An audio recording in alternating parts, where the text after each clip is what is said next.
ನಮಸ್ಕಾರ ಎಲ್ರಿಗೂ. ನಾವೆಲ್ಲ ತುಂಬ ಖುಷಿಯಾಗಿದ್ದೀವಲ್ಲ. ಈಗ ಅಯೋಧ್ಯೆಯಲ್ಲಿ ದೇವಸ್ಥಾನ ಬಂದಿದೆ. ಇವಾಗ ಯಾರಾದರೂ ಒಬ್ರನ್ನ ಮಾತಾಡಿಸ್ಕೊಂಡ್ರೆ ಏನ್ರಿ ಅಯೋಧ್ಯೆಗೆ ಹೋಗಿದ್ದೀರಾ ಅಂತ ಕೇಳ್ತಾರೆ. ದರ್ಶನ ಆಯಿತಾ, ಹೇಗಿದೆ ರಶ್ಶು ಅಂತೆಲ್ಲ ಕೇಳ್ತಾರೆ. ನಾವೆಲ್ಲ ಅಂದ್ಕೊಳ್ತೀವಿ ರಾಮ ಇಲ್ಲೆಲ್ಲ ಇದ್ದಿದ್ದಾನೆ, ಓಡಾಡಿದ್ದಾನೆ ಅಂತೆಲ್ಲ ನಮಗೆಲ್ಲ ಗೊತ್ತು ಅಂತ ಅಂದ್ರೂ ಇದೆಲ್ಲ ಕಥೆನಾ ಅಂತ ಅನಿಸುತ್ತೆ. ಕೃಷ್ಣ ಬಂದು ದ್ವಾರಕೆನಲ್ಲೆಲ್ಲ ಇದ್ದಿದ್ದಾನೆ, ಮಥುರಾನಲ್ಲಿ ಇದ್ದಿದ್ದಾನೆ, ಅಲ್ಲಿ ಪೂತನಿ ಬಂದಿದ್ದಾಳೆ, ಬೃಂದಾವನದಲ್ಲೆಲ್ಲ ಆಟ ಆಡಿದ್ದಾನೆ ಅಂತೆಲ್ಲ ಅಲ್ಲೆಲ್ಲ ಹೋದ ಮೇಲೂ ನಮಗೆಲ್ಲ ಒಂದು ಸಂಶಯ ಮನಸ್ಸಲ್ಲಿ ಇದ್ದೇ ಇರುತ್ತೆ ಅಲ್ವಾ. ಇದೆಲ್ಲ ನಿಜವಾಗ್ಲೂ ನಡೀತಾ, ಇದೆಲ್ಲ ಕಥೆನಾ ಅಂತ ಮನಸ್ಸಲ್ಲಿ ಬರ್ತಾ ಇರುತ್ತೆ. ನೋಡಿ, ಈಗ ಬೇರೆ ದೇಶದವ್ರು ಬಂದುಬಿಟ್ಟು ಅಯೋಧ್ಯೆ ನಮ್ಮದು ಅಂತ ಹೇಳಿದ ಮೇಲೂ 500 ವರ್ಷ ನಾವು ನಮ್ಮದೇ ಕೋರ್ಟ್ರಲ್ಲಿ ಕಾಯಬೇಕಾಗಿತ್ತು, ಹೌದು ರಾಮ ಇಲ್ಲೇ ಇದ್ದ ಅಂತ ಹೇಳೋದಕ್ಕೆ. ಸೊ ನಾವೇ ನಂಬ್ತಾ ಇದ್ದೀವ ಇಲ್ವಾ ರಾಮ ಇದ್ದಿದ್ದನ್ನು, ಕೃಷ್ಣ ಇದ್ದಿದ್ದನ್ನು? ಅದೇನು ಕಥೆನಾ? ನಿಜವಾಗ್ಲೂ ರಾಮ ಕೃಷ್ಣ ಅವರೆಲ್ಲ ಮಾನವನಾಗಿ ಬಂದು ನಮ್ಮ ಜೊತೆ ಎಲ್ಲ ಇದ್ದು, ನಮ್ಮ ತಾತ ಮುತ್ತಾತಗಳು ಎಷ್ಟು ವಂಶದ ಪರಂಪರೆಗಳ ಜೊತೆ ಎಲ್ಲ ಇದ್ದು ಹೋಗಿದ್ದಾರೆ ಅಲ್ವಾ. ಅವರೆಲ್ಲ ಎಷ್ಟು ಪುಣ್ಯ ಮಾಡಿರ್ಬೇಕಲ್ವಾ. ಅವರೆಲ್ಲ ರಾಮನ ಜೊತೆ ಕೃಷ್ಣನ ಜೊತೆ ಆಟ ಆಡಿಕೊಂಡು ಇದ್ದಿದ್ದಾರೆ ಅಂತೆಲ್ಲ ಅನಿಸಿದಾಗ ನಮಗೆಲ್ಲ ಅಯ್ಯೋ ಅಂತ ಒಂದು ಭ್ರಮೆ ಆಗುತ್ತೆ ಅಲ್ವಾ. ಎಷ್ಟು ಪುಣ್ಯವಂತರಪ್ಪ ಅವರೆಲ್ಲ ಅಂತ ಅನಿಸುತ್ತೆ. ನಾನು ಒಂದು ಕತೆ ಓದಿದೆ ಇದೇ ತರಹ. ಒಂದು ಸಂಶಯ ಏನಂತಂದರೆ, ಇದು ಕಥೆನ ನಿಜವಾಗ್ಲೂ ನಡೀತಾ ಅಂತ. ಏನಂದರೆ, ನಂಬಿದವರಿಗೆ ರಾಮ ಕೃಷ್ಣ ಎಲ್ಲ ನಿಜವಾಗ್ಲೂ ಇದ್ದಾರೆ ಅಂತ ಒಂದು ಪ್ರೂವ್ ಮಾಡೋ ಥರ ಒಂದು ಕತೆ. ಯಾರಿಗೆ? ಒಂದು ಕಳ್ಳನಿಗೇನೆ. ಇದೇನಾಯಿತು ಅಂದರೆ, ಒಂದು ಊರಲ್ಲಿ ಏನಾಗುತ್ತಂತೆ, ಆವಾಗವಾಗ ಪ್ರವಚನಗಳು ನಡೀತಾ ಇರುತ್ತಂತೆ.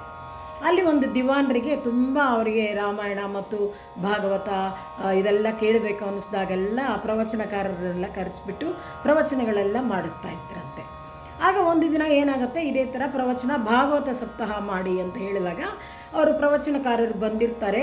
ಅವರು ಬಂದು ಬಾಲಲೀಲೆಗಳು ಕೃಷ್ಣಂದು ವರ್ಣನೆ ಮಾಡ್ತಾ, ಬಲರಾಮ ಕೃಷ್ಣ ಅವರು ಆಟ ಆಡ್ತಾ ಇದ್ದಿದ್ದು, ಅವರು ಜೊತೆ ಎಲ್ಲ ಅವ್ರ ಫ್ರೆಂಡ್ಸ್ ಎಲ್ಲ ಸೇರ್ಕೊಂಡಿದ್ದಿದ್ದು ಅದೆಲ್ಲ ವರ್ಣನೆ ಮಾಡ್ತಾ ಇದ್ದಾಗ ಕೃಷ್ಣ ಹೇಗಿದ್ದ, ಬಲರಾಮ ಹೇಗಿದ್ದ ಅಂತ ಹೇಳುವಾಗ ಬಲರಾಮನ ಅಲಂಕಾರದ ಬಗ್ಗೆ, ಕೃಷ್ಣನ ಅಲಂಕಾರದ ಬಗ್ಗೆ ಎಲ್ಲ ತುಂಬ ಚೆನ್ನಾಗಿ ಹೇಳ್ತಾ ಬರ್ತಾ ಇರ್ತಾರೆ. ಎಲ್ಲರೂ ಬಂದು ಅವ್ರ ಕಣ್ಣು ಮುಂದೆನೇ ಬಲರಾಮ ಕೃಷ್ಣ ನಿಂತಿದ್ದಂಗೆ ಆಗ್ತಾಯಿತ್ತು, ಅಷ್ಟು ಚೆನ್ನಾಗಿ ಅವರು ಹೇಳ್ತಾಯಿದ್ರು. ಏನು ಅಂತಂದರೆ, ಬಲರಾಮ ಏನೇನೆಲ್ಲ ಒಡವೆಗಳು ಹಾಕ್ಕೊಂಡಿದ್ದ, ಕೃಷ್ಣ ಏನೇನೆಲ್ಲ ಒಡವೆಗಳು ಹಾಕ್ಕೊಂಡಿದ್ದ, ಅವನ ಕತ್ತಲ್ಲಿ ಏನಿತ್ತು, ಕಿವಿನಲ್ಲಿ ಏನಿತ್ತು, ಆಮೇಲೆ ಸೊಂಟದಲ್ಲಿ ಏನೇನೆಲ್ಲ ಹಾಕ್ಕೊಂಡಿದ್ದ ಡಾಬು, ಅದರಲ್ಲಿ ಚಿನ್ನ ರತ್ನ ವಜ್ರ ಎಲ್ಲ ಹೇಗೆಲ್ಲ ಇತ್ತು, ಆಮೇಲೆ ಕಾಲಿನಲ್ಲಿ ಕಂಕಣಗಳೆಲ್ಲ ಹೇಗಿತ್ತು, ಕೈಯಲ್ಲೆಲ್ಲ ಕಂಕಣ ಹೇಗಿತ್ತು, ಹೀಗೆಲ್ಲ ವರ್ಣನೆ ಮಾಡ್ತಾ ಇರ್ತಾನೆ. ಏನು ಎಲ್ಲೂ ಸಿಗಲ್ಲ ಅಂಥ ವಜ್ರ ವೈಡೂರ್ಯಗಳ ಬಗ್ಗೆ ಎಲ್ಲ ವರ್ಣನೆ ಮಾಡಿ, ಆ ನೀಲಿ ಆಗಿತ್ತು, ಆ ಕೆಂಪು ಆಗಿತ್ತು, ಆ ಹಸಿರು ಆಗಿತ್ತು ಅಂತ ಆ ರತ್ನಗಳ ಬಗ್ಗೆ ಎಲ್ಲ ವರ್ಣನೆ ಮಾಡಿ ಪ್ರವಚನ ಮಾಡ್ತಾ ಇರ್ತಾನೆ. ಇದೇನಾಗಿದೆ ಅಂದರೆ, ಈ ಪ್ರವಚನಗಳೆಲ್ಲ ಎಲ್ಲರೂ ಕೇಳ್ತಾ ಇದ್ದಾಗ ಆ ಗುಂಪಿನಲ್ಲಿ ಒಂದು ಕಳ್ಳನೂ ಇದ್ದ. ಅವನೇನು ಮಾಡ್ತಾನೆ, ಏನೋ ಒಂದು ಸಣ್ಣ ಪುಟ್ಟ ಕಳ್ಳ, ಏನು ನಾವು ಹೇಳ್ತೀವಲ್ಲ ಪಿಕ್ ಪಾಕೆಟರ್ಸ್ ಅಂತ, ಆ ಥರ ಏನೋ ಒಂದು ಕಳ್ಳತನ ಮಾಡಿಕೊಂಡು ಇರ್ತಾನೆ.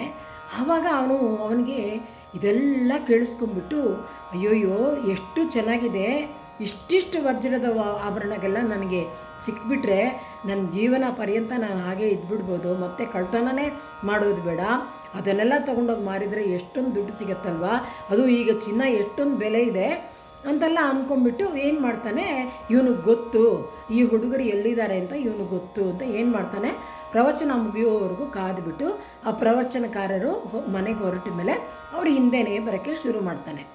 ಸ್ವಲ್ಪ ಹೊತ್ತಾದಮೇಲೆ ಕತ್ಲಾಗ್ತಾ ಬರ್ತಾಯಿದೆ, ಇವನ ಹತ್ರ ಬಂದು ಅಡ್ಡ ಹಾಕ್ಬಿಟ್ಟು ಏನು ಕೇಳ್ತಾನೆ, ನೀನು ಇವಾಗ ಇಷ್ಟೊತ್ತು ಹೇಳಿದೆಯಲ್ಲ ಆ ಇಬ್ಬರು ಹುಡುಗರು ಎಲ್ಲಿದ್ದಾರೆ, ನನಗೆ ಅವ್ರ ಮನೆ ತೋರಿಸು ಅಂತ ಹೇಳ್ತಾನೆ. ಇವನಿಗೆ ಗಾಬರಿ ಆಗಿಬಿಡುತ್ತೆ. ಇದೇನಪ್ಪ ಇವನು ಕಳ್ಳ ಕೈಯಲ್ಲಿ ಚಾಕು ಎಲ್ಲ ಇಟ್ಕೊಂಡಿದ್ದಾನೆ, ಇವನು ಬಂದುಬಿಟ್ಟು ಆ ಹುಡುಗರ ಮನೆ ತೋರಿಸು ಅಂತ ಹೇಳ್ತಾ ಇದ್ದಾನಲ್ಲ, ನಾನು ಇವಾಗ ಏನು ಮಾಡೋದು, ಇವನು ಹಿಂಬಾಲಿಸ್ಕೊಂಡು ನಮ್ಮ ಮನೆಗೆ ಬಂದುಬಿಟ್ರೆ ಏನು ಮಾಡೋದು, ನಮ್ಮ ಮನೇಲಿದ್ದಾರೆ ಹುಡುಗರು ಅಂತ ಅಂದ್ಕೊಂಡ್ಬಿಟ್ಟು ಅಂತ ಎಷ್ಟೊತ್ತೋ ಹೇಳ್ತಾನೆ. ಏನಿಲ್ಲಪ್ಪ ಅದೆಲ್ಲ ಅವರೆಲ್ಲ ಇಲ್ಲೆಲ್ಲ ಎಲ್ಲೂ ಇಲ್ಲ, ನೀನು ಹೋಗು ಅಂದ್ರೂ ಅವ್ನು ಕೇಳೋದಿಲ್ಲ. ಕಳ್ಳ ಏನು ಮಾಡ್ತಾನೆ, ನಿನ್ನನ್ನು ನಾನು ಬಿಡೋದೇ ಇಲ್ಲ, ಆ ಇಬ್ಬರು ಹುಡುಗರನ್ನ ಅವ್ರು ಹಾಕ್ಕೊಂಡಿರೋ ಒಡವೆಗಳೆಲ್ಲ ನನಗೆ ತೋರಿಸಿದ್ರೇ ನಾನು ನಿನ್ನನ್ನು ಬಿಡೋದು ಅಂತ ಹಠ ಹಿಡ್ಕೊಂಡು ಅವನನ್ನು ಹಿಂಬಾಲಿಸಿ ಶುರು ಮಾಡಿಬಿಡ್ತಾನೆ. ಆಗ ಅವನು ಏನು ಹೇಳ್ತಾನೆ, ಪ್ರವಚನಕಾರರಿದ್ದಾರಲ್ಲ ಅವರು ಏನು ಹೇಳ್ತಾರೆ, ಸುಮ್ಮನಿರೋ ಅದೆಲ್ಲ ಕತೆ ಕಣೋ, ಇವಾಗ ಅವರೆಲ್ಲ ಇಲ್ಲ, ರಾಮಕೃಷ್ಣ ಅವರೆಲ್ಲ ಇಲ್ಲ ಇವಾಗ, ಕೃಷ್ಣ ಬಲರಾಮ ಅವರೆಲ್ಲ ಒಂದು ಕತೆ, ಅದು ನಾನು ಹೇಳಿದ್ದು ಭಾಗವತ ಪುರಾಣ ಅಂತ ಹೇಳ್ತೀವಲ್ಲ, ಆ ಕಥೆನ ಕೇಳಿಸ್ಕೊಂಡ್ಬಿಟ್ಟು ನೀನು ಅವ್ರನ್ನ ಇವಾಗ ತೋರಿಸು ಅಂದರೆ ನಾನು ಏನು ಮಾಡೋದು, ಹೋಗು ಅಂತ ಹೇಳಿದ್ರು ಅವನು ನಂಬಲ್ಲ. ಇಲ್ಲ ಇಲ್ಲ ನೀನು. ಆವಾಗ ಏನು ಮಾಡ್ತಾನೆ, ಇವನು ತಪ್ಪಿಸ್ಕೊಳ್ಳೋದಕ್ಕೋಸ್ಕರ ಅಲ್ಲಿ ಬೃಂದಾವನದ ಕಟ್ಟೆ ಅವ್ರ ಮನೆ ಮುಂದೆ ಇರುತ್ತಲ್ಲ, ಅಲ್ಲಿ ಬಂದ್ಬಿಟ್ಟು ನೋಡು ನೀನು ಇಲ್ಲೇ ಕೂತಿರೋ, ಸ್ವಲ್ಪ ಹೊತ್ತಿಗೆ ಅವರಿಬ್ಬರು ಬರ್ತಾರೆ. ಯಾಕಂದರೆ ಅವರಿಗೆ ಬೃಂದಾವನದ ಕಟ್ಟೆ ಅಂದರೆ ತುಂಬ ಇಷ್ಟ. ಅವರಿಬ್ಬರು ಆಟ ಆಡ್ಕೊಳ್ಳೋಕೆ ಬರ್ತಾರೆ. ನೀನು ಮನೆ ಒಳಗೆ ಬರಬೇಡ, ನೀನು ಇಲ್ಲೇ ಕಾದರೆ ಅವರಿಬ್ಬರನ್ನ ನೋಡ್ಬೋದು ಅಂತ, ಹಿಡ್ಕೋಬೋದು ಅವರನ್ನು ಅಂತ ಹೇಳಿಬಿಟ್ಟು ಇವನು ಹೋಗ್ಬಿಟ್ಟು ಭಯದಿಂದ ಹೋಗಿ ಮನೆ ಒಳಗೆ ಬಾಗಿಲು ಹಾಕ್ಕೊಂಡ್ಬಿಡ್ತಾರೆ ಅವರು. ಇವನೇನು ಮಾಡ್ತಾನೆ, ಮನೆ ಹೋಗಿ ಬಂದರೆ ಮತ್ತೆ ಅವ್ರು ಬಂದು ವಾಪಸ್ ಹೋಗ್ಬಿಟ್ರೆ ಏನು ಮಾಡೋದು ಅಂತ ಈ ಕಳ್ಳ ಏನು ಮಾಡ್ತಾನೆ, ರಾತ್ರಿ ಎಷ್ಟೊತ್ತಾದರೂ ಪರವಾಗಿಲ್ಲ, ಇವತ್ತು ಅವರಿಬ್ಬರನ್ನು ನೋಡಲೇಬೇಕು ನಾನು ಅಂತ ಅಲ್ಲೇ ಕಾಯ್ಕೊಂಡು ಪಾಪ ಬೃಂದಾವನ ಕಟ್ಟೆ ಹತ್ರನೇ ಯಾರನ್ನ ಬಗ್ಗೆ ಜಪ ಮಾಡ್ತಾ ಇದ್ದಾನೆ ಅವನಿವಾಗ, ಇಂಡೈರೆಕ್ಟಾಗಿ ಕೃಷ್ಣ ಬಲರಾಮನ ಜಪ ಮಾಡಿಕೊಂಡು ಅವ್ರು ಸಿಗ್ತಾರಾ ಅಂತ ದರ್ಶನಕ್ಕೋಸ್ಕರ ಕಾಯ್ತಾ ಇದ್ದಾನೆ. ಸ್ವಲ್ಪ ಅವನಿಗೆ ಕಣ್ಣು ತೂಕು ಬರ್ತಾ ಇದೆ, ಆದ್ರೂ ಕಣ್ಣು ತೆಗೆದುಕೊಂಡು ಅಯ್ಯೋ ಅವರೆಲ್ಲಾದರೂ ಬಂದು ಹೋಗ್ಬಿಟ್ರೆ ಏನಪ್ಪ ಮಾಡೋದು ಅಂತ ಕಾಯ್ತಾ ಇದ್ದಾನೆ.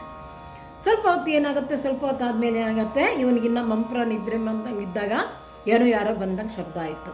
ನೋಡಿದರೆ ಆ ಇಬ್ಬರು ಹುಡುಗರು ಅವರು ಏನೇನೆಲ್ಲ ವರ್ಣನೆ ಮಾಡಿದ್ರು ಆ ಒಡವೆಗಳೆಲ್ಲ ಹಾಕ್ಕೊಂಡು ಇಬ್ಬರು ಬಂದು ಬೃಂದಾವನದ ಕಟ್ಟೆ ಹತ್ರ ಬಂದು ಇಬ್ಬರು ಒಬ್ರೊಬ್ಬರನ್ನ ಅಟ್ಟಿಸ್ಕೊಂಡು ಆಟ ಆಡಿಕೊಂಡು ಎಲ್ಲ ಮಾಡ್ತಾಯಿದ್ದಾರೆ. ಏನೇನೋ ಹೇಳ್ಕೊಂಡು ನಗನಗ್ತಾ ಬಲರಾಮ ಕೃಷ್ಣ ಇಬ್ಬರೂ. ಇವನಿಗೆ ಅವರನ್ನು ನೋಡ್ತಾ ಇದ್ರೆ ಹಾಗೆ ಕಣ್ಣು ತುಂಬ ಹೋಗ್ತಾ ಇದೆ. ಅಯ್ಯೋ ಇಷ್ಟು ಚೆನ್ನಾಗಿದ್ದಾರಲ್ಲಪ್ಪ ಈ ಹುಡುಗರು, ಇಷ್ಟು ಚೆನ್ನಾಗಿರೋ ಒಡವೆಗಳೆಲ್ಲ ಹಾಕ್ಕೊಂಡಿದ್ದಾರಲ್ಲಪ್ಪ ಅಂತ ಬಂದಿದ್ದ ಕೆಲಸನೇ ಮರ್ತುಬಿಟ್ಟು ಅವರನ್ನೇ ನೋಡಿಕೊಂಡು ಇದ್ದು ಬಿಡ್ತಾನೆ. ಆಮೇಲೆ ಸುಮ್ಮನಿರ್ತಾನೆ, ನಮ್ಮ ಕೃಷ್ಣ ಇದ್ದಾನಲ್ಲ, ಅವ್ನು ಕಿಟ್ಲ ಮಾಡಬೇಕಲ್ಲ ಏನಾದರೂ, ಅವನೇ ಇವನ ಹತ್ರ ಬಂದುಬಿಟ್ಟು ಏನು ಇಷ್ಟೊತ್ತು ಕತ್ಲಲ್ಲಿ ನೀನು ಇಲ್ಲಿ ಏನು ಮಾಡ್ತಾ ಇದೀಯ ಕೂತ್ಕೊಂಡು ಅಂತ ಕೇಳ್ತಾನೆ. ಆವಾಗ ಅವನು ಏನು ಹೇಳ್ತಾನೆ, ಹೌದಾ ನಾನು ಬಂದು ಇಲ್ಲಿ ನಿಮ್ಮಿಬ್ಬರದು ಏನೇನು ಒಡವೆಗಳು ಹಾಕ್ಕೊಂಡಿದ್ರಲ್ಲ ಅದೆಲ್ಲ ಕತ್ಕೊಂಡು ಹೋಗೋಣ ಅಂತ ಬಂದೆ. ಈ ಥರ ಅವರು ಪ್ರವಚನದಲ್ಲಿ ಹೇಳಿದರು ನಿಮ್ಮ ಒಡವೆಗಳ ಬಗ್ಗೆ ಎಲ್ಲ, ಅದೆಲ್ಲ ಎಷ್ಟು ಚೆನ್ನಾಗಿದೆ, ಅದನ್ನೆಲ್ಲ ನಾನು ಎತ್ಕೊಂಡು ಹೋದರೆ ನಾನು ಸುಮಾರು ದುಡ್ಡು ನನಗೆ ಬರುತ್ತೆ, ಅದಕ್ಕೋಸ್ಕರ ಕಾಯ್ತಾ ಇದ್ದೀನಿ ಅಂತ ಹೇಳ್ತಾನೆ. ಆವಾಗ ಕೃಷ್ಣ ಏನು ಮಾಡ್ತಾನೆ, ಆದರೆ ತಗೋ ಅಂತಾನೆ. ಇವನಿಗೆ ಕಳ್ಳನಿಗೆ ಮನಸ್ಸೇ ಇಲ್ಲ. ಇವಾಗ ಅವರು ನೋಡಿದ ಮೇಲೆ ಅವನ ಮನಸ್ಸೇ ಬದಲಾಗೋಗಿದೆ. ಕಳ್ಳನಿಗೂ ನೋಡಿ, ಕಳ್ಳನ ಮನಸ್ಸತ್ವನ ಕೂಡ ಬದಲಾಯಿಸೋ ಒಂದು ಶಕ್ತಿ ನಮ್ಮ ಕೃಷ್ಣನಿಗೆ ಇದೆ. ಅದಕ್ಕೆ ಆಮೇಲೆ ಏನು ಮಾಡ್ತಾನೆ, ಕೃಷ್ಣ ಸುಮ್ಮನಿರ್ತಾನ, ಇಲ್ಲ ನೀನು ಬಾ ಅಂತ ಆ ಕಳ್ಳ ತಲೆಗೊಂದು ಪೇಟ ಸುತ್ಕೊಂಡಿರ್ತಾನಲ್ಲ ಟವಲು, ಅದನ್ನು ಕಿತ್ತು ಎಳೆದು ಆ ಟವಲನ್ನು ಹಾಕ್ಬಿಟ್ಟು ಅವರಿಬ್ಬರು ಒಡವೆಗಳು ಬಲರಾಮಂದು ಬಿಚ್ಚಿಡು ಅಂತ ಹೇಳಿ ಕೃಷ್ಣಂದು ಎಲ್ಲ ಒಡವೆಗಳು ಆ ಟವಲಲ್ಲಿ ಕೊಟ್ಬಿಟ್ಟು ಎತ್ಕೊಂಡು ಹೋಗು ಅಂತ ಹೇಳ್ತಾನೆ. ಇವನಿಗೆ ಬೇಡ ಅಂದ್ರೂ ಏನಪ್ಪ ಹಿಂಗೆ ಕೊಡ್ತಾ ಇದ್ದಾರಲ್ಲ ಅಂತ ಎತ್ಕೊಂಡು ಬರ್ತಾನೆ. ಆಯಿತು, ಕೃಷ್ಣ ಬಲರಾಮ ಹೊರಟೋದ್ರು. ಮಾರನೇ ದಿನ ಏನಾಗುತ್ತೆ, ಇವನು ಬಂದು ಬಾಗಿಲು ತಡ್ತಾನೆ. ಇವನಿಗೆ ಒಂದೇ ಹೆದರಿಕೆ, ಅಯ್ಯೋ ಇವನೇನಪ್ಪ ಮನೆಗೂ ಬಂದುಬಿಟ್ಟಿದ್ದಾನಲ್ಲ, ಏನಪ್ಪ ಮಾಡೋದು ಅಂತ ಬಾಗಿಲು ತಟ್ಟಿದರೆ ಇವನು ಹೇಳ್ತಾನೆ, ನೆನ್ನೆ ನೀವು ಹೇಳಿದ್ದೆಲ್ಲ ಕತೆ ಅಲ್ಲ, ನಿಜವಾಗ್ಲೂ ನಡೀತು ನೋಡಿ, ನೀವು ಹೇಳಿದಂಗೆ ಆ ಇಬ್ಬರು ಹುಡುಗರು ಬಂದರು, ಅವ್ರ ಒಡವೆ ಎಲ್ಲ ನನಗೆ ಕೊಟ್ಟಿದ್ದಾರೆ ಅಂತ ಬೆಚ್ಚಿ ತೋರಿಸ್ತಾನೆ. ಆಗ ಈ ಪ್ರವಚನಕಾರರಿಗೆ ಅಷ್ಟೊಂದು ಮನಸ್ಸಲ್ಲಿ ಬೇಜಾರಾಗೋಗುತ್ತೆ. ಏನಪ್ಪ ಇಷ್ಟು ವರ್ಷದಿಂದ ನಾನು ಕೃಷ್ಣ ಬಲರಾಮನ ಕಥೆಗಳು ಹೇಳ್ತಾ ಬರ್ತಾ ಇದ್ದೀನಿ, ಒಂದು ದಿನ ಇದೇ ನಮ್ಮ ಮನೆ ಮುಂದೆ ಇರೋ ಬೃಂದಾವನದ ಕಟ್ಟೆ ಹತ್ರ ನನಗೆ ಕೃಷ್ಣ ಬಲರಾಮ ದರ್ಶನ ಕೊಟ್ಟಿಲ್ವಲ್ಲ. ಈ ಕಳ್ಳ ಬಂದು ನಾನು ಅವನಿಗೆ ಕತೆ ಅಂತ ಹೇಳಿದ್ದೀನಿ, ಅದನ್ನು ನಂಬದೆ ಅವನು ಕೃಷ್ಣ ಬಲರಾಮ ಇದ್ದಾರೆ ಅಂತ ನಂಬಿಕೆಯಿಂದ ಬಂದು ಕೂತವನಿಗೆ ದರ್ಶನ ಕೊಟ್ಬಿಟ್ಟು ಅವ್ರ ಒಡವೆಗಳೆಲ್ಲ ಕೊಟ್ಟು ಹೋಗಿದ್ದಾರಲ್ಲಪ್ಪ ಅಂತ ಅವನ ಕಳ್ಳನ ಕಾಲಿಗೆ ಬೀಳೋದೊಂದು ಇದು. ನೆಕ್ಸ್ಟ್ ದಿನ ಏನು ಕೇಳ್ತಾನೆ, ನೀನು ಬಾ ನನಗೆ ತೋರಿಸು ಅವರನ್ನು ಅಂತ ಬಂದು ಇವನು ಅವ್ರ ಜೊತೇಲಿ ಬಂದು ಕಾಯ್ತಾ ಇರ್ತಾನೆ. ಆಗ ಏನಾಗುತ್ತೆ, ಕಳ್ಳನಿಗೆ ಮಾತ್ರ ಕೃಷ್ಣ ಬಲರಾಮ ಕಾಣಿಸ್ಕೊಳ್ತಾ ಇದ್ದಾರೆ, ಈ ಪ್ರವಚನಕಾರರಿಗೆ ಕಾಣಿಸ್ತಾ ಇಲ್ಲ. ಆಗ ಕುಯ್ಯೋ ಮುರ್ರೋ ಅಂತ ಅಳ್ತಾ ಬಂದು ಕೃಷ್ಣನ ವಿಗ್ರಹದ ಹತ್ರ ಬಂದು ಪ್ರಾರ್ಥನೆ ಮಾಡ್ತಾನೆ, ಕೃಷ್ಣ ನೀನು ಏನಪ್ಪ ಹಿಂಗೆ ಮಾಡ್ತಾ ಇದೆಯಾ, ಇಷ್ಟು ವರ್ಷದಿಂದ ನಾನು ನಿನ್ನ ಪ್ರವಚನ ಹೇಳ್ತಾ ಇದ್ದೀನಿ, ನನಗೆ ಒಂದಿನ ಕಾಳಿಸ್ಕೊಂಡಿಲ್ಲ, ಕರ್ಣನಿಗೆ ಕಾಳಿಸ್ಕೊಂಡಿದೆಯಲ್ಲ ಅಂತ ಹೇಳಿದಾಗ ಕೃಷ್ಣ ಆವಾಗ ನಗನಗುತ್ತಾ ಅವನ ಹತ್ರ ಹೇಳ್ತಾನೆ, ನೀನು ಬಂದು ನನ್ನನ್ನು ಕತೆ ನಾನು ಕಾಲ್ಪನಿಕ ಅನ್ನೋ ಥರನೇ ಅವನಿಗೆ ಹೇಳಿ ಕಳಿಸಿದೀಯಾ, ನೀನಿಷ್ಟು ದಿನ ನಾನು ನಿನ್ನ ಪ್ರವಚನ ಮಾಡ್ತಾ ಇದ್ರೂ ನಾನು ಇದ್ದೀನಿ ಅನ್ನೋ ನಂಬಿಕೆ ನಿನ್ನಲ್ಲಿ ಬಂದಿರಲಿಲ್ಲ, ನಾನು ಒಂದು ಕಾಲದಲ್ಲಿ ಇದು ನಡೀತು, ಒಂದು ಕತೆ ಪುರಾಣ ಅನ್ನೋ ಥರನೇ ಮಾತಾಡಿದೀಯಾ, ಆದರೆ ಆ ಕಳ್ಳ ಏನು ಮಾಡಿದ, ನಾನು ಖಂಡಿತವಾಗಿ ಇದ್ದೀನಿ ಅನ್ನೋ ನಂಬಿಕೆಯಲ್ಲಿ ಬಂದಿದ್ದಾನೆ, ಅದಕ್ಕೆ ಅವನಿಗೆ ನಾನು ದರ್ಶನ ಕೊಟ್ಟಿದ್ದೀನಿ ಅಂತ ಹೇಳಿ ನನ್ನನ್ನು ನಂಬಿದವರಿಗೆ ನಾನು ಇದ್ದೀನಿ ಅನ್ನೋರಿಗೆ ನಾನು ಯಾವಾಗಲೂ ಜೊತೆಯಲ್ಲಿ ಇರ್ತೀನಿ ಅನ್ನೋ ಒಂದು ವಿಚಾರನ ಅರ್ಥ ಮಾಡೋ ಥರ ಕೃಷ್ಣ ನಕ್ಬಿಟ್ಟು ಹೇಳ್ತಾನಂತೆ. ಅದೇ ಥರ ನಾವು ಇವಾಗ ಇದು ಕಥೆನ ಪುರಾಣ ಅಂತ ಅನ್ನೋರನ್ನ ಬಿಟ್ಟು ನಾವು ನಿಜವಾಗಲೂ ಹೌದು ಕೃಷ್ಣ ನಮ್ಮ ಜೊತೆ ಇದ್ದಾನೆ, ರಾಮ ನಮ್ಮ ಜೊತೆ ಇದ್ದಾನೆ ಅಂತ ಅಂದ್ಕೊಂಡ್ರೆ ಕೃಷ್ಣ ನಿಜವಾಗಲೂ ಯಾವಾದ ರೂಪದಲ್ಲಾದರೂ ನಮಗೆ ಕಾಣಿಸ್ಕೋಬೋದು ಅಂತ ಅನಿಸುತ್ತೆ. ಈ ಕತೆ ಕೇಳಿದ ಮೇಲೆ ನಾನು ನಿಮ್ಮ ಜೊತೆ ಹಂಚ್ಕೋಬೇಕು ಅಂತ ಅನಿಸುತ್ತೆ. ನಾವೆಲ್ಲ ನಂಬೋಣ, ಹೌದು ಅದು ಕತೆ ಪುರಾಣ ಅಲ್ಲ, ಕೃಷ್ಣ ರಾಮ ಇವತ್ತಿಗೂ ಈ ನಿಮಿಷಕ್ಕೂ ನಮ್ಮ ಜೊತೆ ಇದ್ದಾನೆ, ನಮ್ಮನ್ನು ಕಾಪಾಡ್ತಾನೆ, ಅವನು ಕರುಣಾಮಯಿ ಅಂತ. ಹೌದಲ್ಲ? ಹರೇ ರಾಮ ಹರೇ ಕೃಷ್ಣ ಹರೇ ಹರೇ.